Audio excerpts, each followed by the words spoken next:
Vamos a iniciar hablando de Moisés. ¿Usted se acuerda de Moisés? ¿Qué sabe de Moisés? Exacto. Moisés sacó al pueblo de la esclavitud. Pero Moisés tiene una historia muy particular que hoy no la vamos a ver porque vamos a centrarnos en un secretario de Moisés que se llamaba Josué. Y vamos a hablar un poco de su historia. Pero Moisés tiene una particularidad y yo quiero que usted entienda y mire solamente este aspecto de Moisés. Moisés era una persona valiente. ¿Seguro? ¿Qué hizo? Moisés fue muy santo. No. Mire, Moisés mató a un hombre, lo asesinó.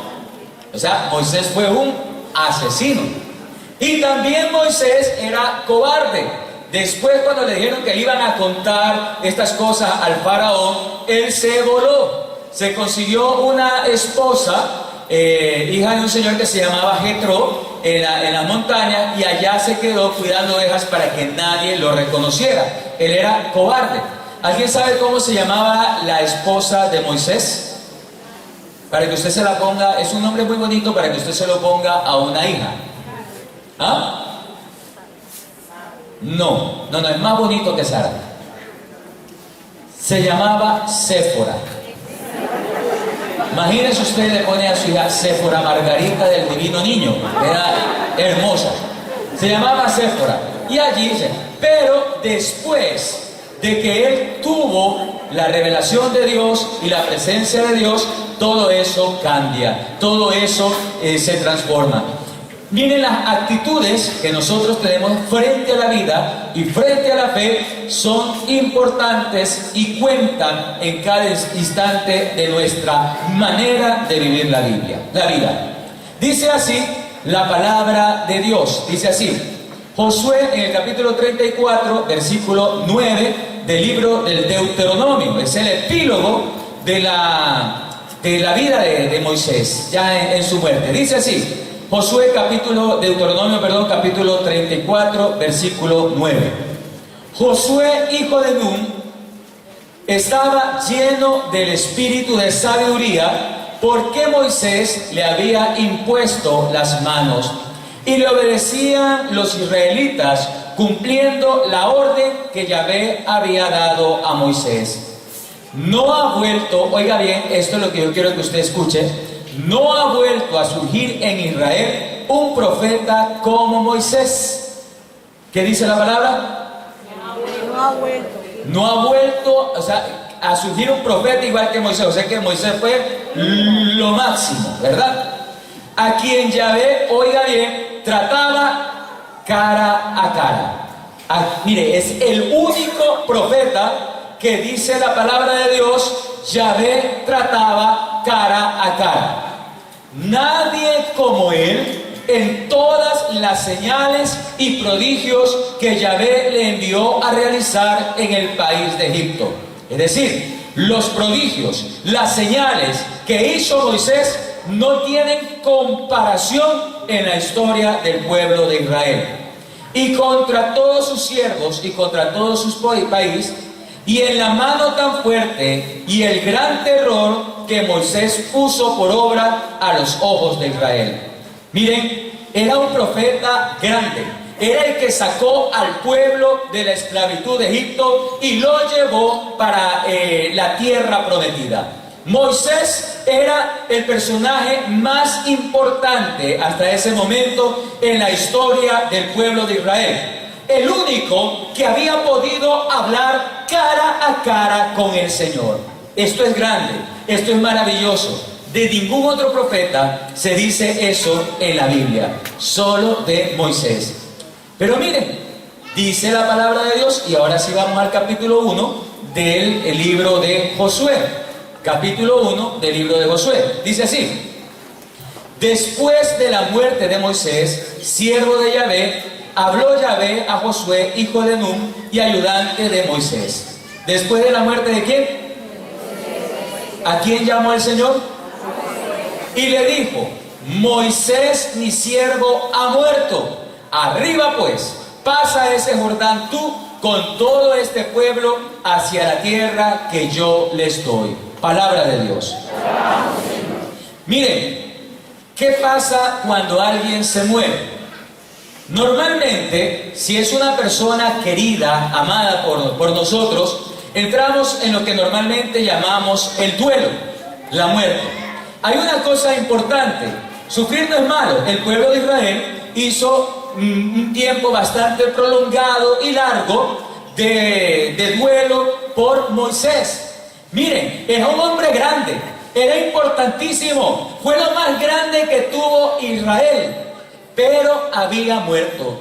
El pueblo va a tomar una actitud de una especie de depresión, de muerte, porque él había muerto.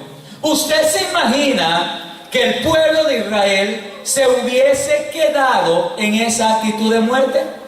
¿Qué le hubiera pasado al pueblo de Israel?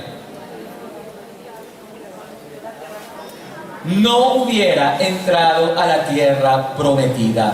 No hubiese entrado, porque recuerden que todavía no han entrado, porque Moisés no entró a la tierra prometida, sino todo el pueblo que nació en el desierto.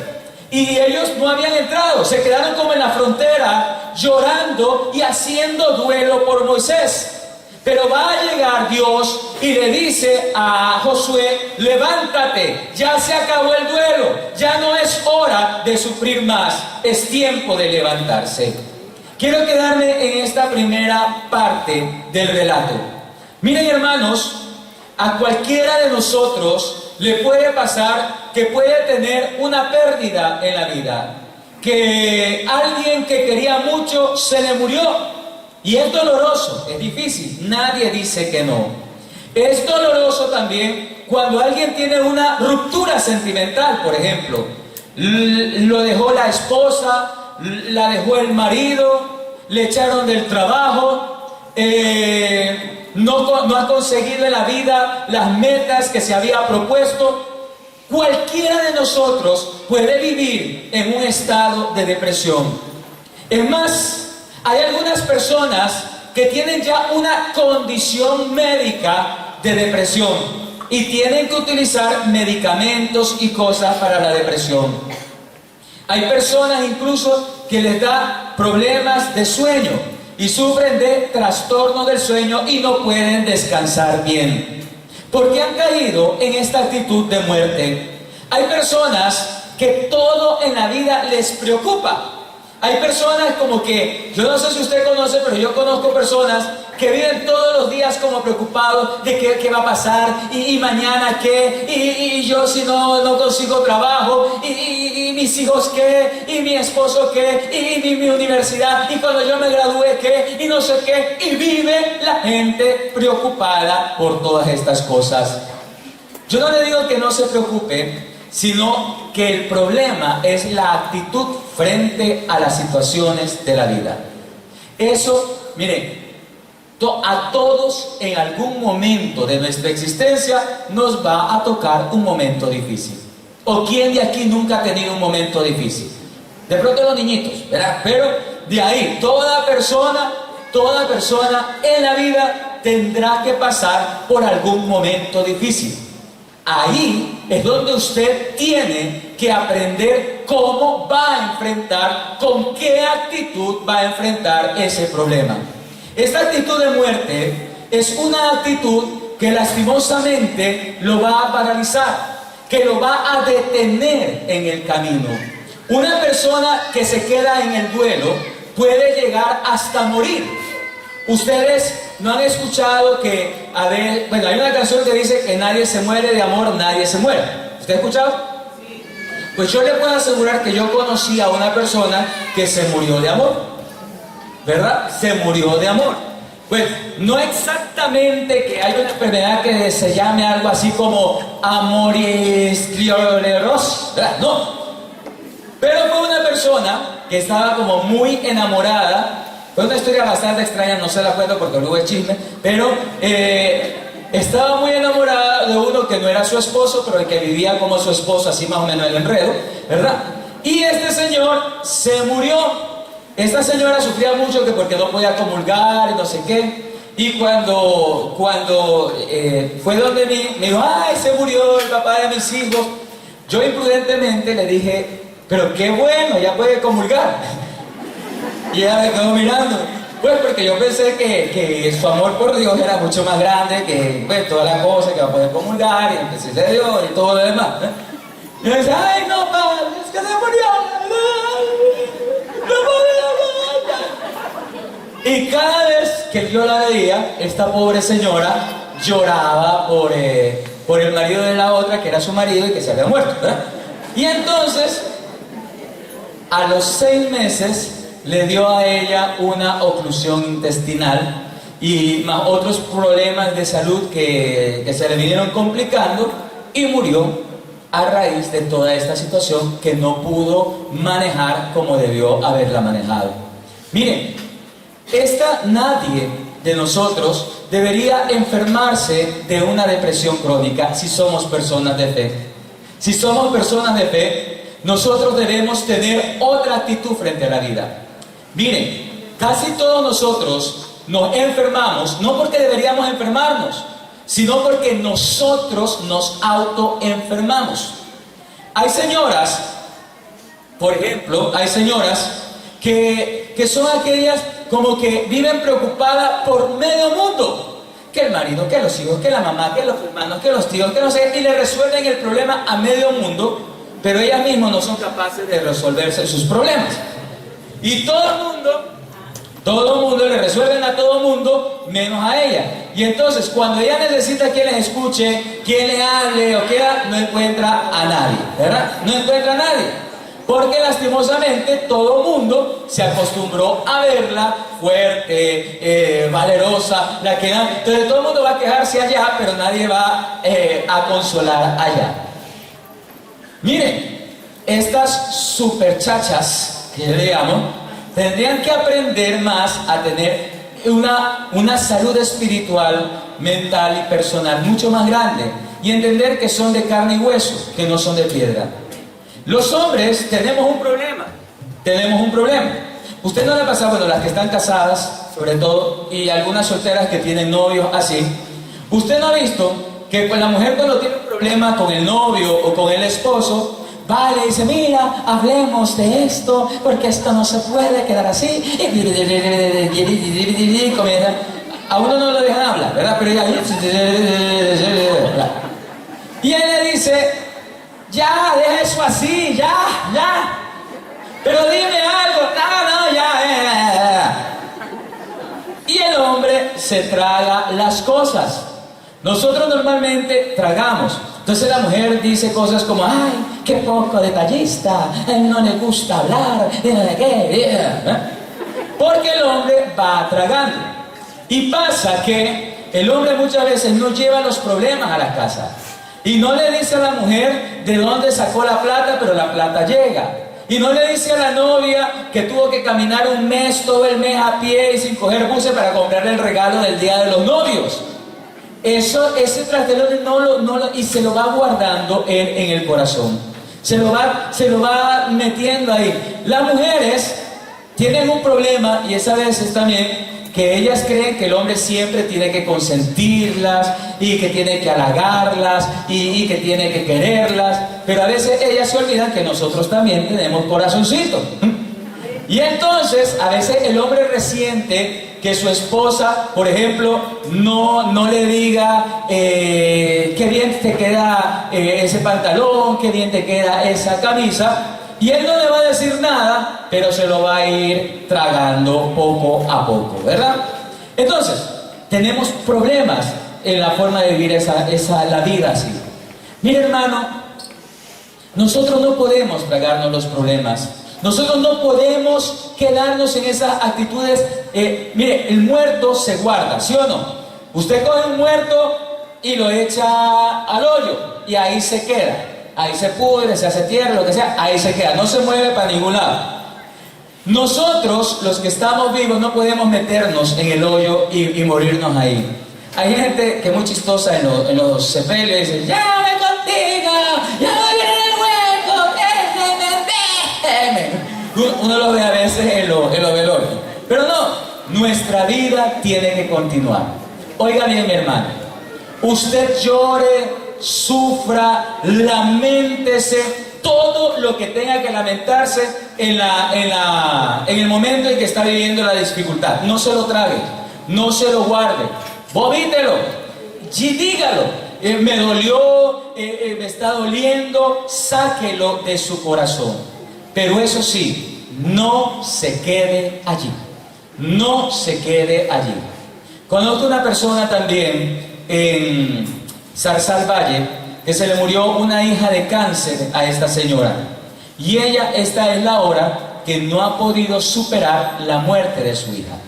Porque ella se quedó con esta hija, se murió prácticamente con esta hija. Y entonces ella, si iba a salir, iba teniendo cargo de conciencia, porque era como que si se le hubiera pasado el dolor de esta hija. Una persona de fe sabe que nuestros muertos no se murieron, sino que resucitaron.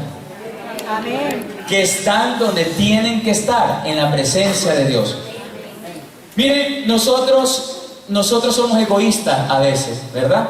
Porque a veces vemos a la persona que está ahí muriéndose, boqueándose, que ya, ¡ay, qué vida! Y la ve adolorida y fuerte, y ahí es un dolor todo grande, y queremos que así, con esos dolores, siga viviendo. Y el Señor nos dice, ¿quieres que siga sufriendo o quieres que esté conmigo? Y entonces la respuesta lógica sería que esté conmigo. Pero no toda la gente tiene esa postura frente a las personas que están sufriendo. Pero bueno, mire, hermano, dice la palabra de Dios que el pueblo lloró o no lloró. Sí. Lloró, hizo duelo, estaba allí. Pero dice la palabra de Dios que el Señor llamó a Josué para que fuera el líder del pueblo de Israel. ¿Usted cómo cree que se sintió Josué? Josué era un muchacho joven. Él no era un viejo, era joven. Y le encargan nada más y nada menos que la responsabilidad de reemplazar a Moisés. ¿Usted cómo se sentiría si le dicen, bueno, te toca reemplazar a Juan Manuel Santos? Chao. Es complicado. Entonces el pobre diría, bueno, ¿y por qué? Ustedes encuentran aquí a Josué diciéndole, no, yo no puedo ir, yo no quiero ir. ¿Ustedes lo encuentran diciéndole eso ahí? No. El muerto al hoyo y el vivo al baile. Entonces, ya lo enterraron, y el Señor le dice a Josué, mira, Josué, yo te voy a hacer a ti líder y te voy a dar en herencia todo lo que pisen vuestros pies. Miren, hermano, la actitud de la vida es sufrir, llore, pero no se deprima. Usted tiene que levantarse, tenemos que seguir adelante, tenemos que caminar, pasar el Jordán de nuestros problemas, porque cuando nosotros hayamos pasado el problema, la dificultad, todo, la promesa que nosotros pisemos en nuestra vida será para nosotros bendición del Señor.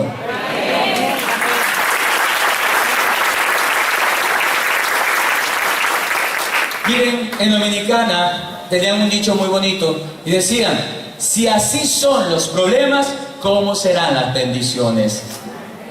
Mire, hermano, usted no puede en un problema o dificultad quedarse sentado ahí llorando sin hacer nada. Porque si usted no camina, usted no va a ver la bendición que está a la vuelta de la esquina. Mire, hermano, hay que cambiar de actitud frente a la vida. Yo no puedo quedarme llorando por lo que no fue, por lo que pasó, por las circunstancias que vivieron. No, sacúdase, levántese, vaya hacia adelante con el Señor. ¿Sabe por qué, mi hermano? Porque por más duro que haya sido lo que usted ha vivido, por más doloroso que haya sido, Dios siempre tendrá algo bueno y mejor para sus hijos. Créalo, porque es verdad. Créalo. Cuando un amor se va, deséele buen viaje, porque otro vendrá y con mejor equipaje. ¿Oyó? Apréndase. Esto es importante que usted lo entienda, ¿verdad? No se quede llorando. Mi actitud frente a la vida no puede ser una actitud de muerte, tiene que ser una actitud de vida. Por ejemplo, hay personas mayores que dicen, ay, yo como ya estoy viejita, yo ya no sirvo para nada. No, es que yo ya le estorbo a mis hijos porque el viejo huele feo. Así dicen las personas mayores. Y piensan ya y se tiran a morir. No, es que a mí ya me dicen semillita. ¿Y a usted por qué le dicen semillita? Es que ya la tierra me reclama. Entonces no vea las semillitas por ahí, ¿verdad? Pero bueno, entonces esa no es la actitud de vida, porque dice el viejo y conocido refrán que mientras hay vida, hay esperanza. El fundador de nuestra comunidad, y esto que les voy a contar es precisamente para aquellas personas que piensan que ya se les acabó la vida, que ya no pueden hacer nada más. El fundador de nosotros, los siervos del Espíritu Santo, Monseñor Alfonso Uribe Jaramillo, cuando ya había llegado a su ancianidad y tenía un cáncer bastante avanzado, le decía, Señor, ¿yo ya para qué te sirvo? Él murió siendo obispo de Sonsón Río Negro. Y le decía, yo ya para qué te sirvo, ya estoy muy anciano, ya no te sirvo para nada. Y una noche Monseñor tuvo un sueño, y él veía un árbol seco grande, y el árbol lleno de orquídeas. Los que conocen la ceja o saben de orquídeas, saben que para que las orquídeas crezcan necesitan despegarse a un árbol viejo. Y entonces él escuchaba una voz que le decía, aún en los árboles viejos florecen las orquídeas. Siempre podemos hacer algo más por las personas. Siempre podemos mirar las bendiciones en cada época, en cada momento de nuestra vida. Miren la palabra de Dios, lo que le dice el Señor a Moisés. Y yo quiero que usted entienda esto, porque otro pecado de actitud que tenemos nosotros es la cobardía. Hay gente que es re cobarde, re miedosa. Y todo proyecto nuevo, toda aventura nueva de trabajo, laboral, de empresa, les da un pavor, un miedo. Hay unas que dicen, por ejemplo, ay, no me vuelvo a enamorar nunca más, porque todos los hombres son iguales. ¡No! Hay otros peores. No, pero la cuestión es que se niegan a poder comenzar por el miedo, por el temor. Y entonces los novios aquí, cuando están vacilando de alguna muchacha nueva y se encuentran una así media, entonces le dice cosas como, ay, es que yo tengo miedo de que me vuelvan a hacer daño. ¿No le ha pasado? ¿Verdad? Y así. Pero no, nosotros tenemos que aprender a lanzarnos en el Señor. Mire lo que dice la palabra en el versículo 5. Nadie podrá resistirte en todos los días de tu vida. Lo mismo que estuve con Moisés, estaré contigo. No te dejaré ni te abandonaré. Amén. Hermoso. Dígase usted mismo, José, María, como usted se llame, no te dejaré ni te abandonaré. No te dejaré ni te abandonaré. Eso es hermoso, mi hermano. Mire, todo lo que usted haga, si lo hace en el nombre del el Señor va a estar ahí con usted. El Señor va a caminar. Dice, esto es hermoso, no te dejaré ni te abandonaré todos los días de tu vida. El Señor le decía a Pedro, y yo estaré con ustedes hasta el final de los tiempos. Ni las fuerzas del mal prevalecerán contra la iglesia. Miren, hermanos, nuestro destino, si nosotros creemos, nuestro destino para nosotros los que tenemos de fe, no es otro, sino la victoria en el nombre de Jesús. Amén. Gloria a Dios. Miren, hermano, porque es simple. Tenemos que mirar lo que dice la palabra. La palabra de Dios dice que todo es posible para el que cree. Que dice la palabra de Dios que el que confía en el Señor no quedará defraudado. Miren, hermanos, dice la palabra de Dios que Él no nos da cargas más grandes de las que nosotros podamos sufrir o soportar. Así que por más grande que sea su problema o su dificultad, sepa y entienda que no es más grande de lo que nosotros podamos soportar. Porque el Señor nos dice también en su palabra, cuando te sientas cansado, cuando te sientas agotado, venid a mí los que estéis cansados y agobiados, porque yo los voy a aliviar. Mire, hermano, cuando usted camina en fe, cuando usted camina en el Señor, usted tiene la confianza y la certeza de que lo que va a venir para nosotros son bendiciones, porque Dios está a nuestro lado. Hay momentos en la vida en que uno siente como que si Dios lo hubiese abandonado. Hay momentos en la vida como que si Dios, que siente como que si Dios no le hablara. A veces son momentos de los que uno llama de sequedad espiritual. Son los momentos en que uno llama y dice, estoy en aridez espiritual. Pero hay una cosa importante con esto, óigalo bien. Miren, el pueblo de Israel muchas veces pensó que Dios lo había abandonado. ¿Y qué hizo cuando Moisés se fue por allá a recoger unas tablas de piedra y el monte ardía y todo? Y mientras él estaba allá, el pueblo se sintió como abandonado. ¿Qué fue lo que hizo el pueblo? ¿Y eso fue un error o un acierto? Un error enorme, ¿verdad? A veces el problema de estos momentos de crisis son que podemos pensar que otros dioses son Dios. Y podemos agarrar el primer Dios que pase y nos trepamos en él. Pero esos dioses con pies de barro se destruyen y nos dejan peor de lo que estamos nosotros. Usted tiene que entender que la única confianza de su vida tiene que estar puesta en el Señor. A pesar de que usted no vea, a pesar de que no entendamos, a pesar de que no sepamos por qué las cosas están sucediendo o están pasando, crea que Dios permite todo para el bien de los que aman. Miren, hermanos, esto no es tan fácil entenderlo o vivirlo, porque son momentos de mucha angustia, pero en estos momentos de crisis, de sequedad, es en los que más aferrados deberíamos estar a Dios. Hay un cuentico muy hermoso que se llama Huellas en la Arena. Ustedes me imagino que lo habrán leído. Dice que él le reclamaba porque en los momentos de mayor dificultad solo veía un par de huellas. Y en los otros momentos siempre había dos. Y entonces le decía el Señor, es que en los momentos de mayor dificultad es cuando yo te cargaba en mis brazos.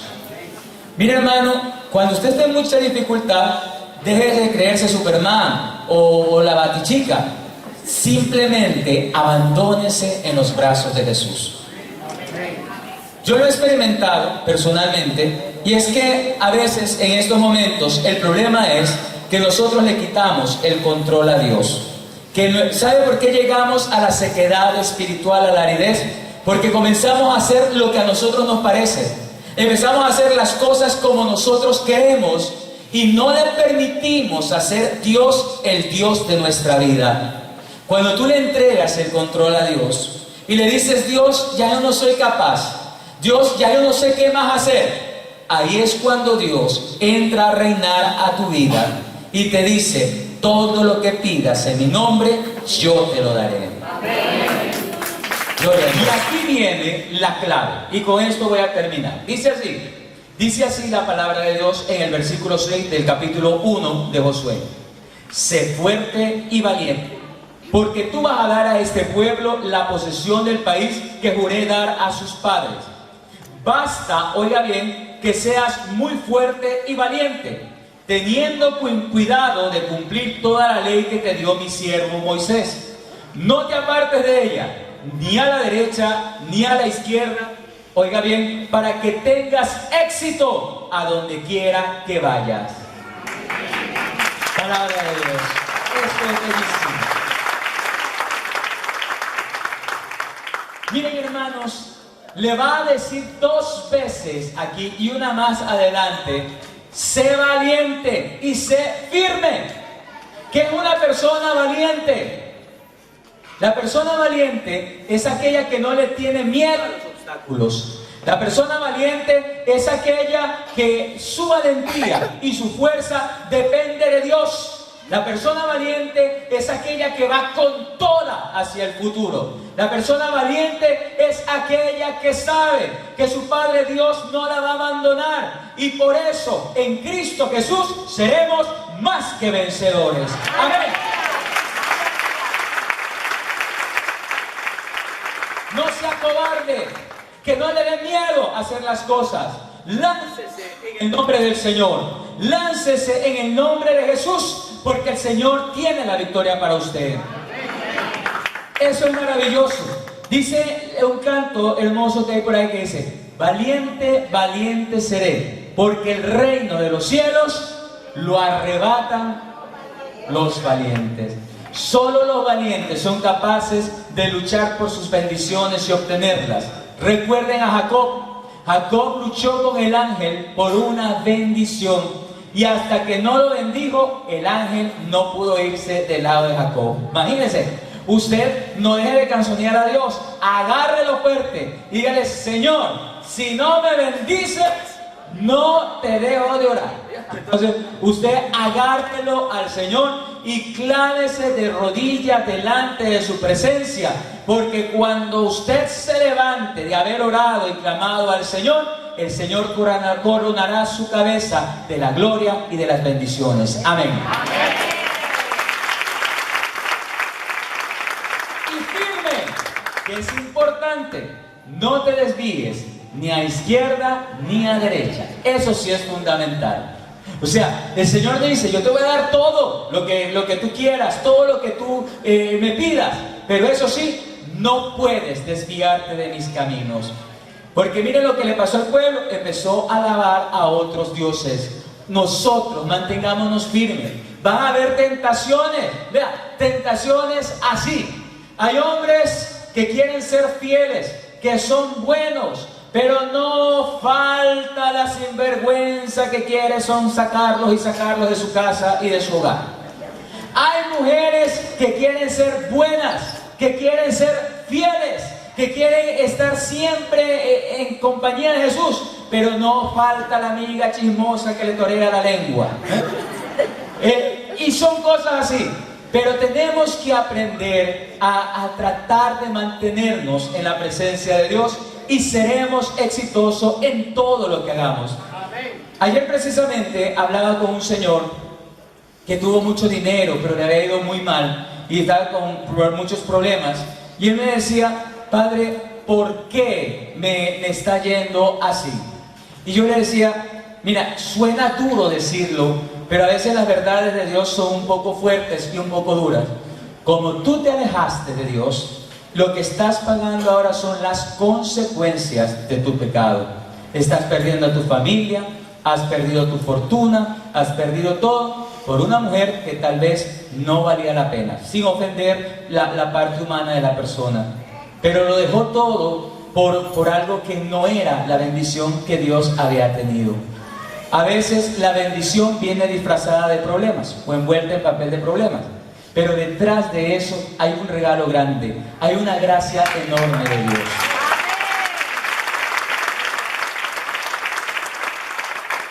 Y termina el texto diciendo: no te he mandado que seas fuerte y valiente, no tengas miedo ni te acobardes, porque Yahvé tu Dios estará contigo a donde quiera que vayas. Palabra de Dios. Querido hermano, cambie de actitud. No se quede en una actitud de muerte, sino en una actitud de vida, en la actitud de los hijos de Dios, valientes, firmes. Y en el nombre del Señor, en esta tarde yo le digo a usted que todo lo que usted quiera, sus sueños, sus proyectos, sus negocios, sus aspiraciones en la vida, sus estudios, usted lo tendrá en sus manos, porque Dios lo quiere si usted también lo quiere. Amén.